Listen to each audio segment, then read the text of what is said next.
Wel, croeso i chi gyd i sgwrs arbennig dan nawdd cynllun estyn allan Llyfrgelloedd Cymru.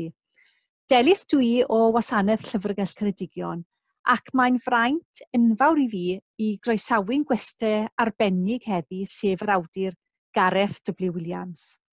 Nawr daw Gareth yn wreiddiol o'r Rhyl, ond mae wedi bod yn byw yn Nelson Caerphilly ers blynydde erbyn hyn. Mae wedi gweithio maes addysg ar hyd i oes, a'i ddiddordebau mwyaf yw pysgota a chanu'r gitar, ac wrth gwrs ysgrifennu. Felly dwi'n edrych ymlaen yn fawr iawn at dreulio amser yn ei gwmni ac i ddysgu mwy amdano fe a'i waith. Felly, croeso i chi Gareth. Iawn. Ac i ddechrau fel hyn, wel, dwedwch ychydig mwy wrthon ni am eich hunan ac am eich cefndir. Wel, dwi'n dod o'r Rhyl, ac dwi wedi bod i lawr yma yn dyddiau prifysgol. O'n i'n y prifysgol yn Llambed i ddechrau, a wedyn mi es i lawr i Gaerdydd i brifysgol, a wedyn mi nes i ddechrau gweithio fel athro Cymraeg ail iaith. O'n i yn ysgol Glan Ely yng Nghaerdydd, lle ges i fedydd tân, a wedyn mi es i ffwrdd am gyfnod, fel mae pobl ifanc yn gwneud, i ffwrdd i'r cyfandir. O'n i wedi bwriadu mynd i kibbutz yn Israel. O, boes bach. Ond es i ddim i dorrodd y rhyfel allan cyn i mi deithio yno. A wedyn mi ddys i nôl gweithio yn y gogledd am ryw bwt bach, cyn dod yn ôl lawr i de weithio yn ysgol y bechgyn Aberdâr, wedyn i Gyfarthfa Merthyr, a wedyn mi es i Beneth Adran wedyn yn ysgol Newman ym Mhontypridd am bron 20 mlynedd. Tan i mi adael fanno a mynd i trio deud wrth bobl eraill be i ddysgu. Soleth ymgynghorol, ond neb yn gwrando. Ond, so dyna lle bys i fanno wedyn am ryw 17-18 o flynyddoedd cyn ymddeol. Ac yn tranu yno, nes i sefydlu gwasg, sef gwasg GAP, sef gwasg yn ymwneud â paratoi deunyddiau addysg, neu cyhoeddi deunyddiau addysg. Ond ar ôl ymddeol nes i ddechrau sgwennu. O'n i wedi sgwennu un nofel, sef Gwenyn, 10 mlynedd ar 20 yn ôl. A, reit. Ac mi es i nôl at sgwennu go iawn ar ôl ymddeol. Ie. Pa fath o lyfrau chi'n hoffi darllen? A beth ych chi'n darllen ar hyn o bryd? Os na ryw lyfr neu ryw awdur arbennig wedi dylanwadu arno chi? Neu? Reit, dwi'n darllen o'r sal iawn a bod yn onest. Yeah. O stwff ffuglen. O'n i'n arfer darllen, o'n i'n arfer darllen estalwm. Ond dwi wedi stopio bron darllen ffuglen. Dwi'n darllen rwan ydy stwff ffeithiol, stwff hanes, stwff gwyddonol. Ie. Ac wedyn, o ran ffuglen, os ni'n dweud na'n hoff awduron i, dwi'n meddwl bod Graham Greene yn awdur gwych. Kate Roberts a Caradog Priestess. O'n i'n binge ddarllen ystalwm. O'n i'n dechrau efo Enid Blyton, wedyn nes i mlaen i bethau fatha John Buchan, a wedyn nes i Kate Roberts i gyd, a wedyn Conan Doyle ar unig, mynd o'i awdur, a wedyn nes i Steinbeck a Hemingway i gyd, a wedyn nes i at James Joyce, a Portrait of the Artist, James Joyce, beth gwych. Ond nes i drio darllen Finnegan's Wake, mi ros i'r gorau o'n nes i fethu. Diar. Wel, dwi'n di darllen hwnnw chwaith, mae rai fi gyfadde. Ond allai uniaethu â chi ar binge reading ma, achos dwi'n dieddol i wneud dwi'n peth â chi. Ffindio rhyw awdur a wedi ni, dyna hi, am fisiodd. Cofio John le Carre, oedd hwnnw'n un o'r bobl oedd yn binge ddarllen ystalwm. Ond bellach, dwi'n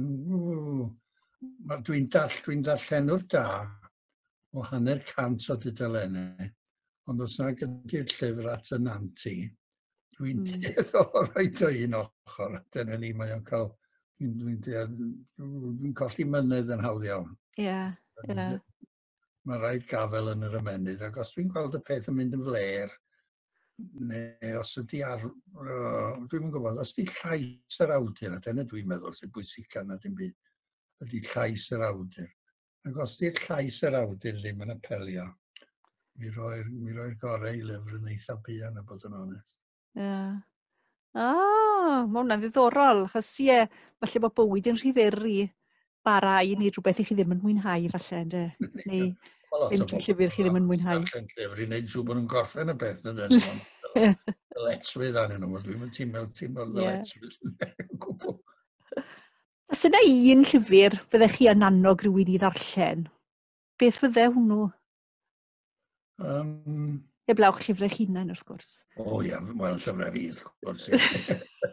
Ond dwi'n cofio un o'r llyfrau gorau. Mae weithiau ydych chi'n darllen llyfr, ac chi'n meddwl, bobl, mae hwn yn, mae brains hwn yn ffantastig. Dwi'n cofio darllen Old Man of the Sea gan Ernest Hemingway ystafell, mae hwn yn wych. Ond llyfr arall dwi'n cofio, Arthur Koestler, ti wedi darllen rhywbeth gan Arthur Koestler o gwbl? Na ddo. Os dwi'n cynnig bod ti'n darllen... Dario, mae ffôn yma'n canu, wyt ti'n fyny. Ie, iawn. Mae rhaid di ateb ar hwn, sori. Mae Arthur Darkness at Noon ydi enw'r. So os ni'n cynnig bod ti'n darllen hwnna, mae o'n, sy'n o'n dau o bobl yn bobl bach, a ti'n meddwl, mae rhaid bod y chap yma'n glyfar, a mi oedd o'n glyfar. Ie. Clywed am Arthur Koestler o gwbl? Pardon? Clywed am Arthur Koestler o gwbl? Na ddo, dwi ddim, na ddo. Gfodd un o sylfaenwyr Cymdeithas Exit, sef Cymdeithas Euthanasia. O, reit. Dyn diddorol, mae rhaid wedyn de. Mae'n siŵr yn sgwennu'n reit ddifyr wedyn. Wel, mae Darkness at Noon os ni'n cynnig darllen nhw. Reit beth bynnag. Llyfrau eraill, dwi'n trio meddwl. Dyna y llyfr o'n i'n meddwl bobl bach. Oedd hwn yn... Oedd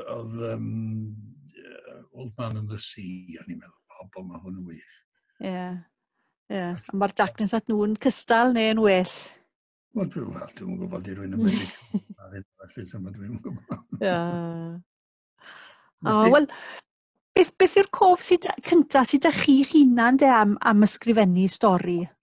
O chi'n sgwennu yn yr ysgol, neu'r coleg, neu rhywbeth sydd wedi datblygu yn hwyrach yw e? So, ni'n gofio sgwennu rhywbeth ar gyfer Crime Cymru, dyn ni'n sy'n gyfarwydd â hwnna. Reit ydw, ie. A wedyn o'n i'n sgwennu rhywbeth am sut o'n i wedi dechrau sgwennu. Felly.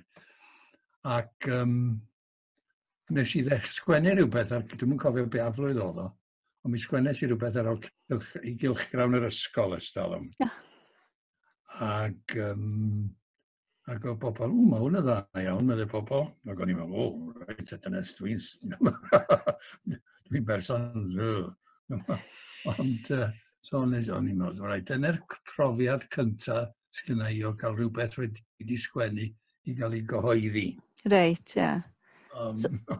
So hwnna wedi annog chi sgrifennu mwy neu wnaethoch chi adael e? Rwy'n ddim byd am 5 mlynedd ar 20 wedyn. Dim o gwbl. Ond wrach adennau oedd ysbardyn neu'r breichiony'n gwreiddiol. Oeddech chi'n mwynhau'r broses o sgrifennu erbyn hyn?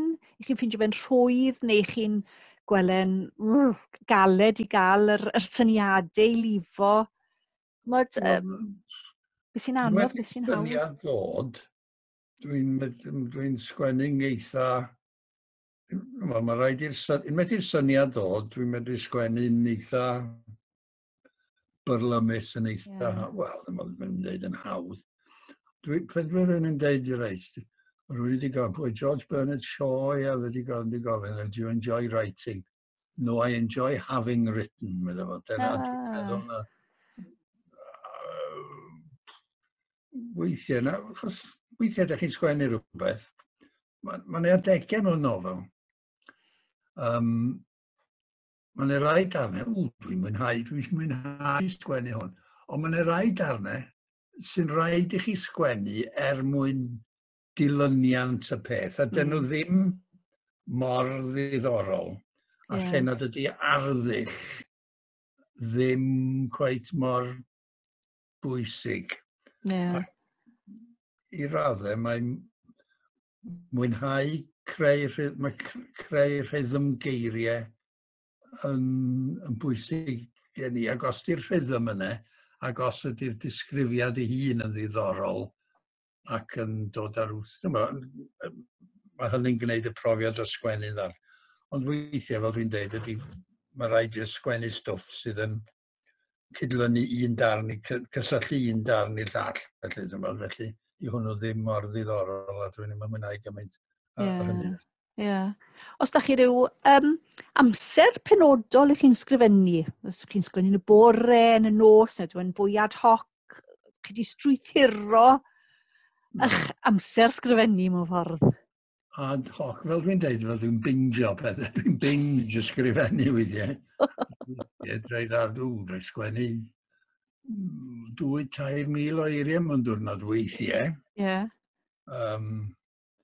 Ac ond weithiau rhyw 500, mae'n amrywio. A pryd ydw i'n ysgrifennu? Unwaith i mi ddechrau, na i ddal i fynd tan dwi wedi gorffen rhywbeth, a fyddai'n gwneud rhyw nodyn bach i ddeud lle dwi eisiau mynd fori. Ac wedyn, ond dwi'n dal ati sgwennu, achos mae gennau ofn anghofio, mae gennau gof fel rhedeg. Ac os dwi'n mynd dal ati sgwennu orffen, fyddai'n mynd yn ôl ato fe. Breiaflwydd o'n i'n meddwl yn sgwennu hwn, so mae rhaid i mi orffen o. Beth i faint o amser mae'n halach i ysgrifennu nofel o'r dechrau i'r diwedd, neu dwi'n amrywio o lyfr i lyfr? Mae'n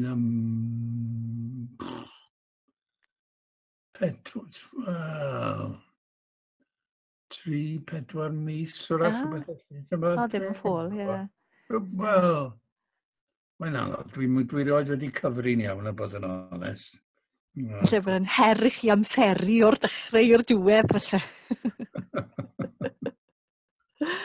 Wel, falle bydde modd i ni ddweud bod ni'n nabod chi orau fel awdur nofelau detectif, a hynny falle yn benna'n sgil y drioleg o hynod gyffroes am anturiaethau Inspector Arthur Goss, sef am nhw da fi fan hyn, y teirn, llinach a yr eryr. Dyma nhw fan hyn, y dair. A dwi wirioneddol wedi mwynhau i darllen nhw, os mae'r fath o lyfr dwi wrth y modd yn ei ddarllen beth bynnag. Ac wrth gwrs, chi yn gallu benthyg nhw o'ch llyfrgell, rhaid fi weid hynny. Felly, heb roi gormod i ffwrdd, beth allwch chi weithio ni am gefndir y nofelau hyn a esbonio chi beth sydd yn digwydd yn y nofelau yn y dair yma? Wel, rhywbeth dyfodd yn organig o'r man cychwyn. Reit, ers talwm, oedd gynnon ni garafan ers talwm, oedd gynnon ni'n cymryd y garafan yma i Langrannog, i faes carafanau Will James yn Langrannog. Ac mae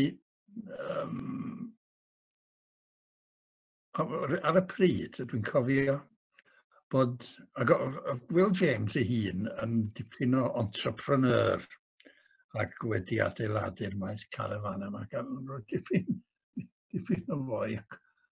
Ond ar yr un pryd, dwi'n cofio siop Glynafon, yn Llangrannog yn mynd ar werth.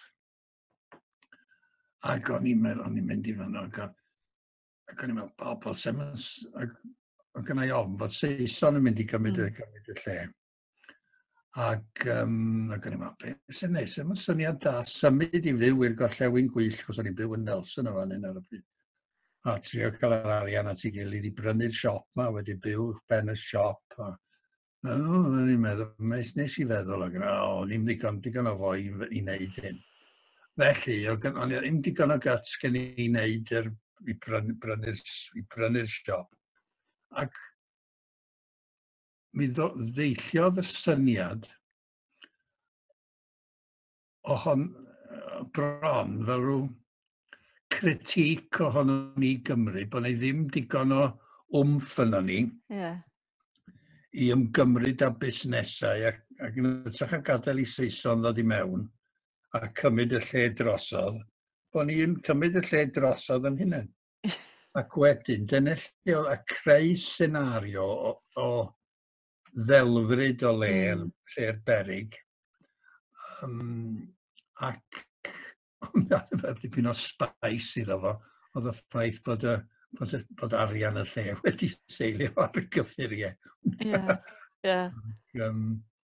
Ond o'n e lot o elfennau, ond mae'r cyfan lot yn deillio o'r gwyliau oedden ni'n cael yn Bangor. A mae'r cyfan lot wedyn wedi tyfu o'r syniad dechreuol yna. Fel dwi'n dweud, mae rhywbeth hollol organig. Mae'r dair yn wych, mae nhw'n dilyniant arbennig, a chymod, mae hyd yn oed enw lle, berig, mae'r perigl yn yr enw i ddechrau dan, tydi, chymod. A wedyn ni fel mae'r cymeriadau a'r isfyd ma, bod y ddelfryd, mae rhyw isfyd drwg, fel chi wedi gyda'r cyffuriau a'r trais, a yn chwilio am y gwirionedd o beth sydd yn digwydd, a fel mae'r ddelfryd yn gallu bod yn llygredig ofnadw, yn tydi? O, ydy. Ac mae'r wrach bod o'n bodoli rwan felly, tra'n sa'n sicrwydd dwi'n gwybod os ydi o go iawn. Ond mas ni'n syni dim. Pa mor dda ydy pobl yn y bôn, os ydyn nhw'n cael cyfle i wneud rhywbeth i geiniog neu ddwy wrach na. Felly dyma. Ond beth bynnag, ni'n mynd i ddyfroedd dyfnion.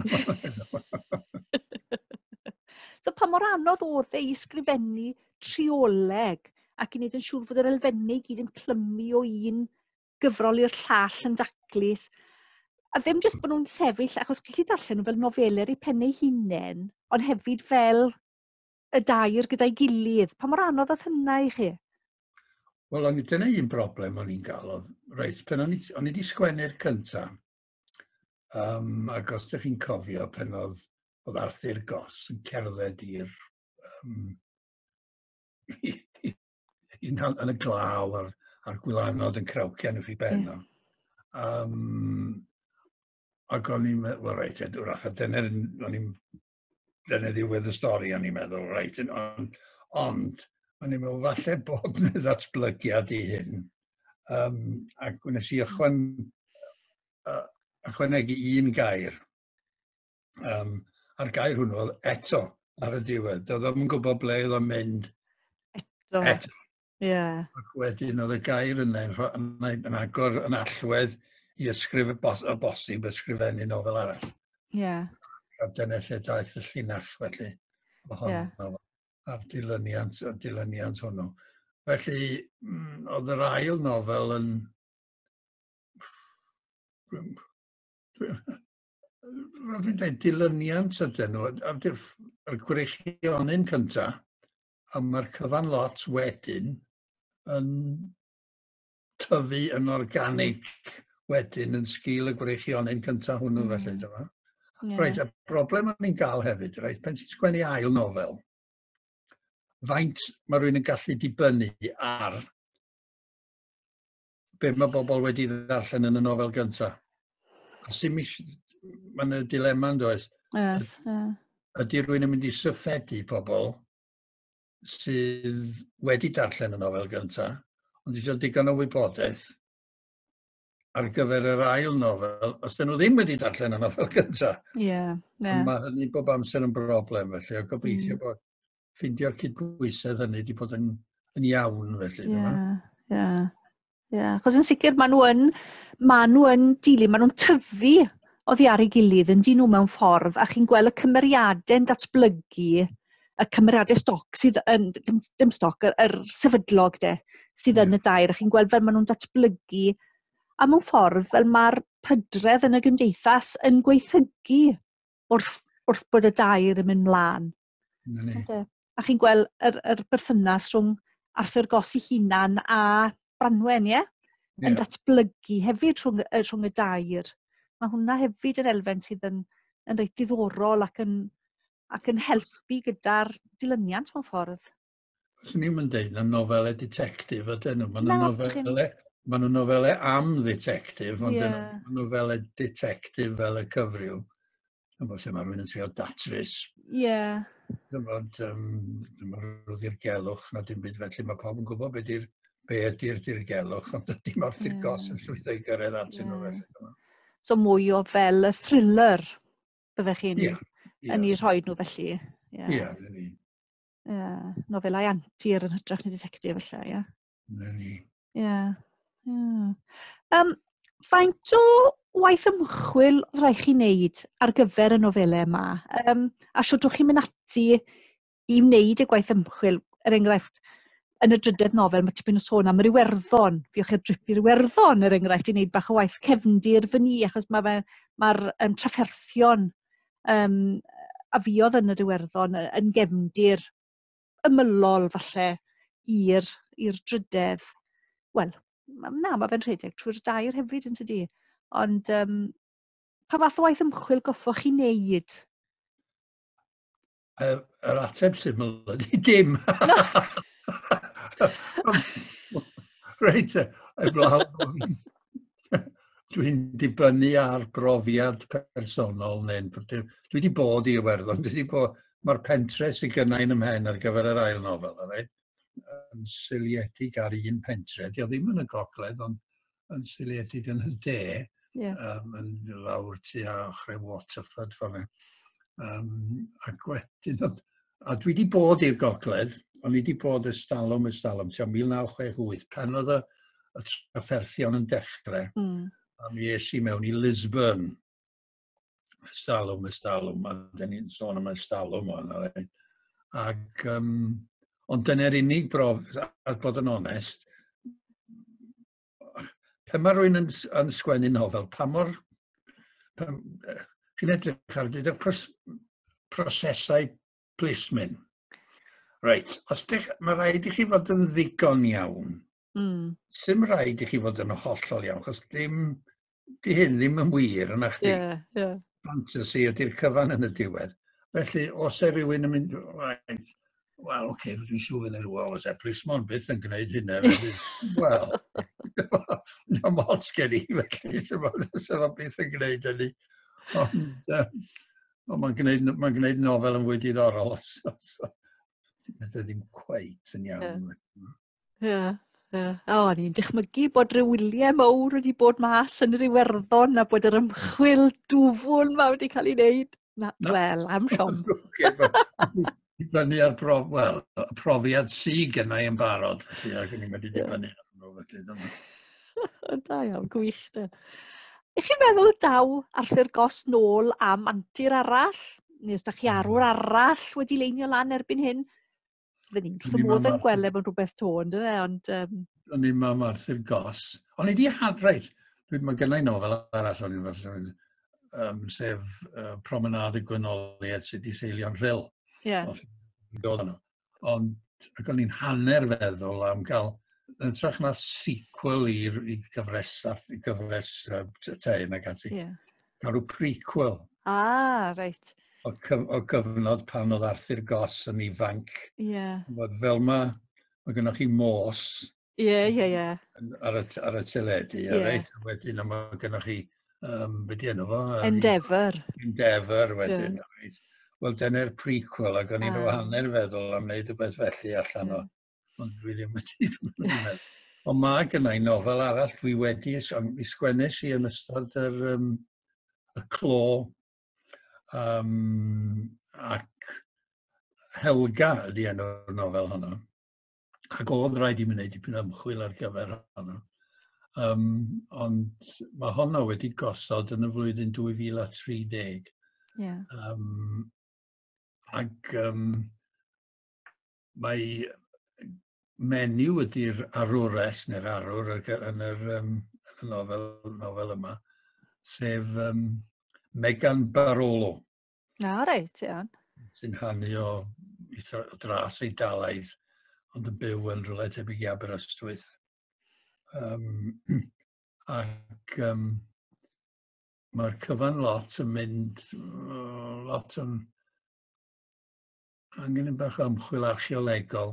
Mae'r cyfan lot yn gysylltiedig ac Armenia o bob man. Ac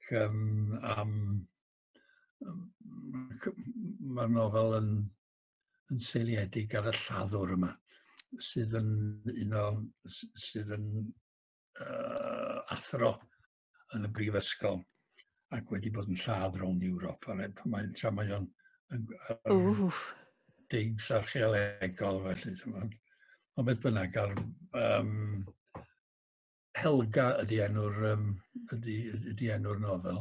Ond dwi'n gwybod daw i allan, mae gen gwasg y bwthyn ar hyn o bryd. Dwi'n gwybod beth ddaw, mae gennau lyfr arall ar y ffordd allan gyda hi.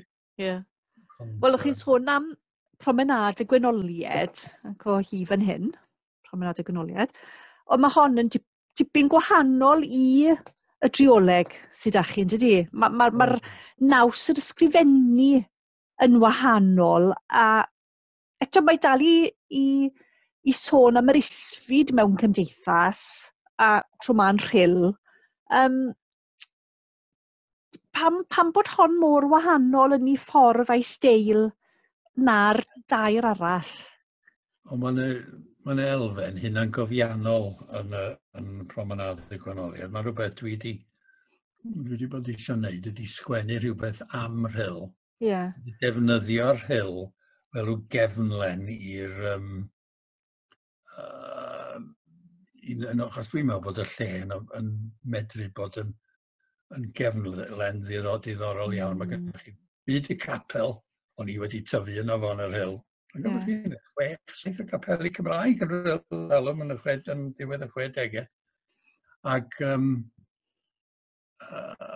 Ac wedyn o gennych chi'r isfyd yma mi oedd y protection rackets yn digwydd yn rhyl, awyrgylch y ffair ac awyrgylch y adloniant y prom ac ati. Mae'n lot o bethau mynd ymlaen dan yr wyneb yn fanno. Ac o gennych chi'r cyfnod pan oedd mods and rockers ac ati yn... Ond beth bynnag, mae'n gefnlen diddorol iawn. Felly dwi wedi ychwanegu dipyn bach at y reality o'n i'n gyfarwydd ag o. A mi o'n gyfarwydd a bron bob dim. Ond rhaid i mi fawr ymchwil yma no chwaith. Os dwi'n cofio bob dim, felly mae'r lleoedd yn rai yma. Ac mae'r lleoedd yn llefydd real yn wahanol i'r berig sydd yn lle yn ychymig i felly. Mae'n un dda. Mae fel nofel dod i oed mewn ffordd hefyd yn dod â'r cymeriadau yn ffindio'u trad mewn ffordd yn sylweddoli iawn falle bod nhw'n ddibrofiad yn ifanc, ond mae nhw fel sy'n tyfu lan yn gloi yn nhw. Wel, mae'r rhyl ei hun yn gymeriad yn y nofel, os yn i'n dweud. A dwi'n meddwl bod yr ardal, yr rhan yna o Gymru, yn rhan o Gymru sydd wedi cael ei hepgor i bob pwrpas ar gyfer diddordeb y myd llenyddiaeth. Dim ond Daniel Owen. Yr wyddgron, dyn ni sôn am y gornel reit yn y top ne. Mae'r wardir sydd ddim yn cael ei ystyried y Gymru Gymraeg, felly. A ddim yn cael sylw gymaint o hynny. Felly ni'n trio gwneud rhywfaint o wneud iawn am hynny, felly. Mae'n ardal ddiddorol, ynddo? Mae'n ardal, fel chi'n gweud, falle sydd ddim wedi cael lot o sylw. A bod y gwahaniaeth mewn ffordd, rhwng ychydig o filltirodd o'r lan y môr i gefn gwlad.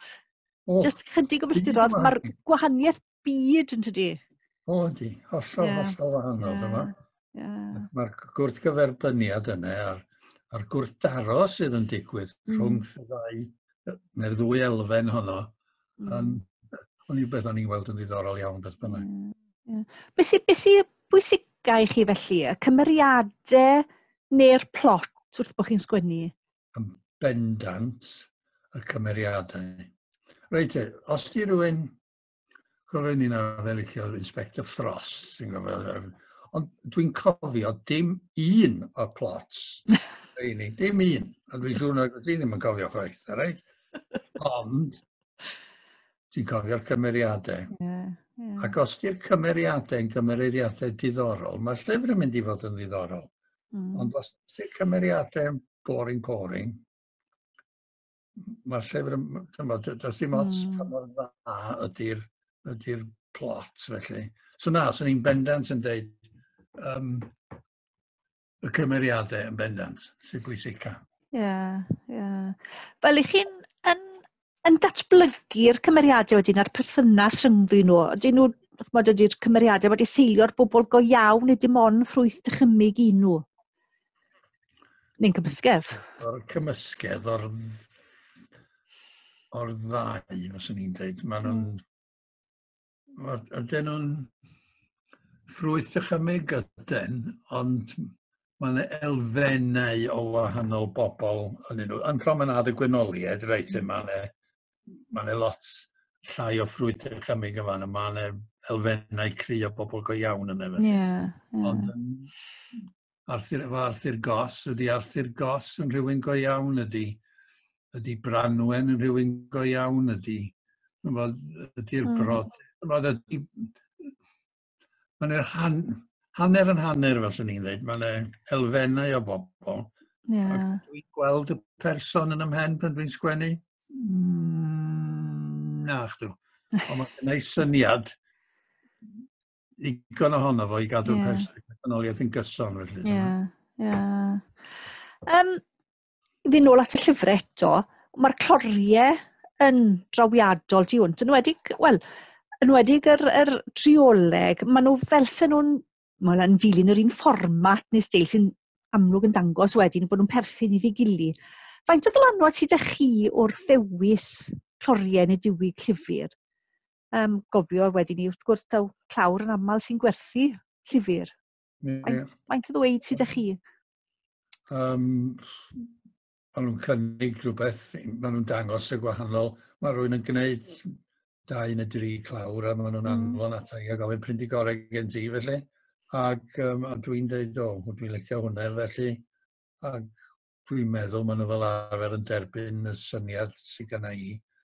Felly mae'r llyfr diweddara sef Annisgwyl Cyfresau Byrion ges i gynnig o 2 clawr.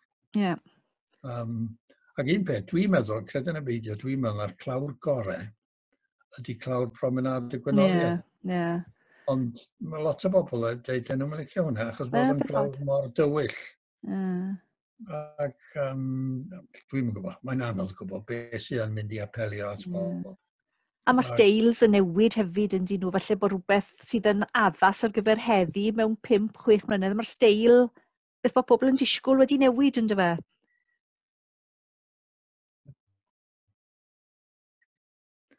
Ac anodd dweud, mae'n anodd dweud. O'n i wedi cynnig un y ddau y syniadau ar gyfer clawr y llyfr diwetha. Gyfres o straeon byrion dwi wedi sgynnu nesaf, sef Annisgwyl. Ac o'n i wedi bod yn darllen llyfr gan Michael Palin, Hemingway's Chair.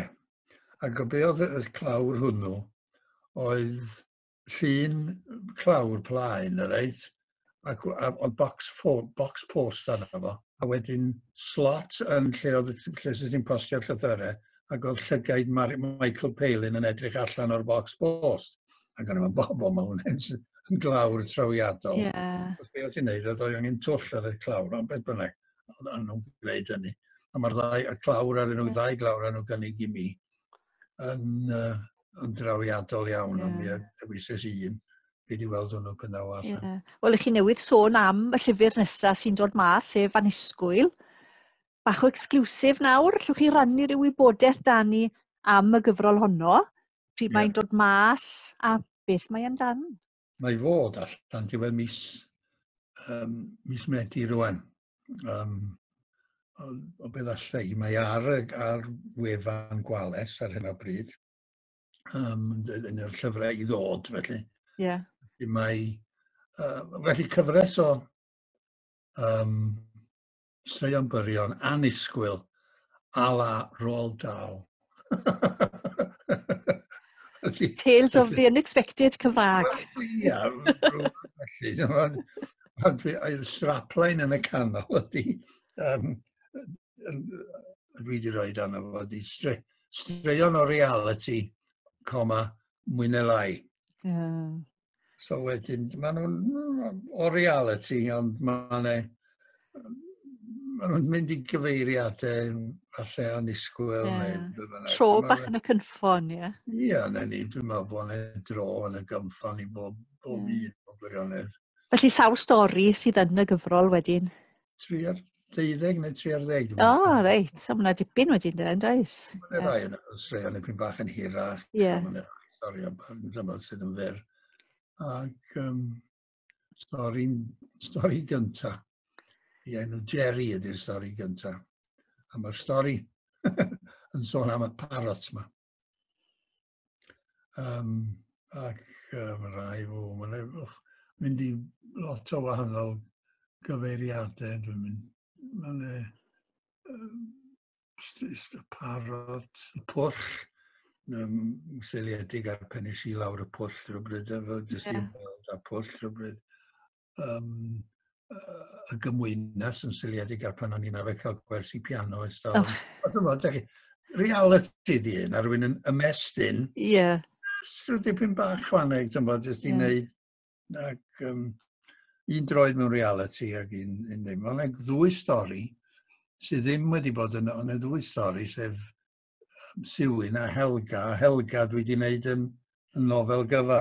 Reit, ie. Mae'n eisiau mi wneud Siwyn yn stori yn nofel gyfa. Mae'n pryd os gennau omff i wneud hynny, dwi'n siŵr. Ond da ni weld. Ie. Achos mae hwnna'n dod mlaen wedyn ni i'r cwestiwn nesaf o Dafi. Beth arall sydd da chi ar y gweill? Wel, yn amlwg, taw'r nofel Helgar yma yw y peth nesaf sydd yn... Wel, gobeithio, mae'n dibynnu. Os di'r cyngor llyfrau yn licio'r peth. Ac yn efallai, gawn ni weld, mae Helga ar y gweill chi'n gwasg y bwthyn ar hyn o bryd. Gobeithio dawi allan rhywbryd o fewn hwyr ar hawdd yma. Ond mae straeon annisgwyl wedi achub y blaen ar ni ar hyn o bryd.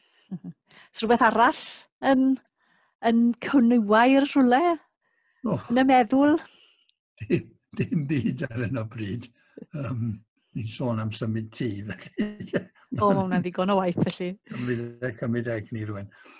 Dwi'n gwybod, mae angen wmff i ysgrifennu. Mae angen egni. Ac faint o egni sydd gyda i... Dwi'n gwybod bod fi'n edrych yn ofnadwy a ifanc, felly dwi'n bod, ond mi ydw i'n ereiddio. A gawn ni weld. Dwi'n siŵr, os daw syniad arbennig o dda.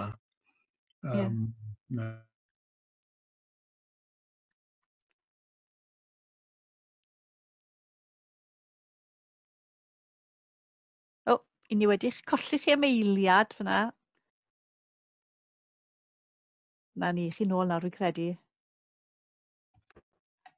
Na ni, ni'n iawn nawr.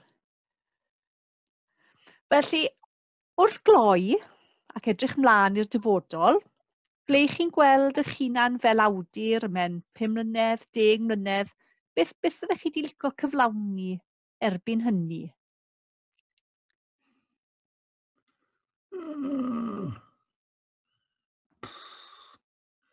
Be dwi eisiau gyflawni?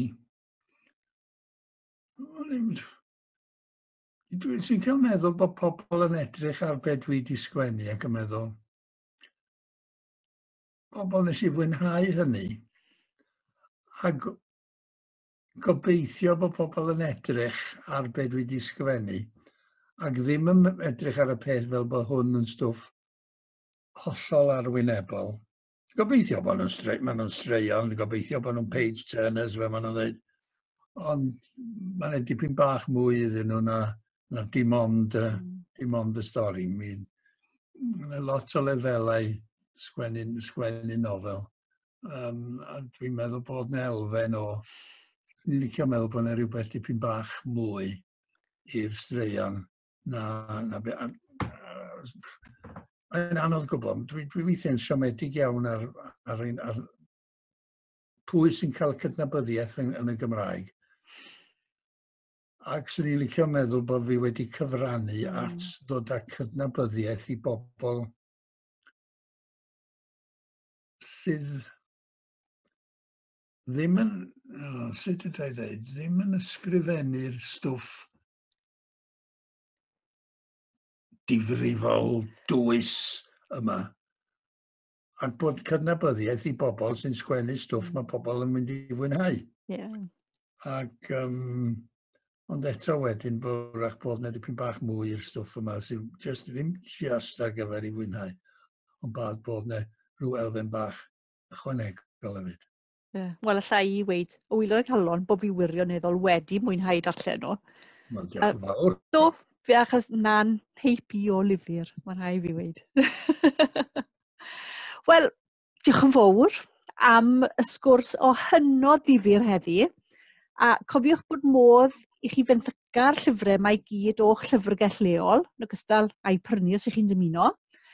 Ac wrth orffen fel hyn, yn anffodus sy'n ni'n gorfod dod ar sgwrs i ben, fe licen i ddiolch i gynllun Estyn Allan a Chymdeithas Prif Lyfrgellwyr Cymru am y cyfle i gynnal y sgwrs hynod ddifyr hon gyda Gareth W Williams. I chi gyd adre am wrando ac yn droi mewn ar YouTube. Ac wrth gwrs i Gareth am fod mor barod i drin a thrafod i lyfrau. Diolch yn fawr iawn. A pob hwyl i chi gyd, a chofiwch ymweld a'ch llyfrgell leol mwyn benthyga'r llyfrau. Diolch yn fawr.